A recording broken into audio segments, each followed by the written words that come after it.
Emmanuel Macron, comme des millions de Français, a connu une mésaventure sous la douche. Non, il ne s'est pas rendu compte tardivement qu'il n'avait plus de shampoing à portée de main ou qu'il avait laissé sa serviette accrochée trop loin.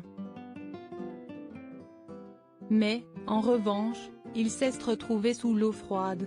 En effet, comme le relate le magazine Public, vendredi 19 novembre 2021 au matin, alors qu'il avait sauté sous la douche avant de prendre la direction de Guise, dans les Hauts-de-France, le président de la République a eu la désagréable surprise de se rendre compte que l'eau chaude ne fonctionnait pas. En cause, la chaufferie de l'Élysée qui venait de sauter, précise le magazine. De quoi fortement agacer Emmanuel Macron, qui n'a pas vraiment de temps à perdre à cause de son planning chargé.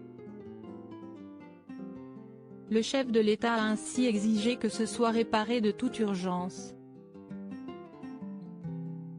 Furieux d'avoir dû se savonner à l'eau gelée, il aurait eu une discussion bouillante avec l'équipe logistique du palais, ajoute le magazine. Un coup de gueule qui a contraint les techniciens à travailler jusque tard dans la nuit du vendredi à samedi.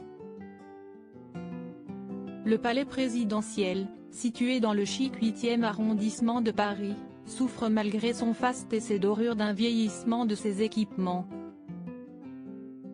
La première dame Brigitte Macron avait ainsi révélé au journal Le Monde, par exemple, qu'il y avait des problèmes d'infiltration et que les tapisseries sentaient le tabac à l'Élysée. Des travaux ont donc été engagés pour redonner son lustre à ce lieu de pouvoir, où les homologues du président venant de tous les pays sont régulièrement reçus, notamment pour des dîners d'État qui montrent tout le savoir-faire français dans sa diversité. D'ailleurs, la Cour des comptes elle-même avait émis un rapport dans lequel elle soulignait la nécessité de mener les travaux de la conservation du patrimoine immobilier, au risque que celui-ci continue de se dégrader et que les coûts de sa restauration soient augmentés par rapport à ceux d'une action préventive et curative programmée. Public, édition du 26 novembre 2021.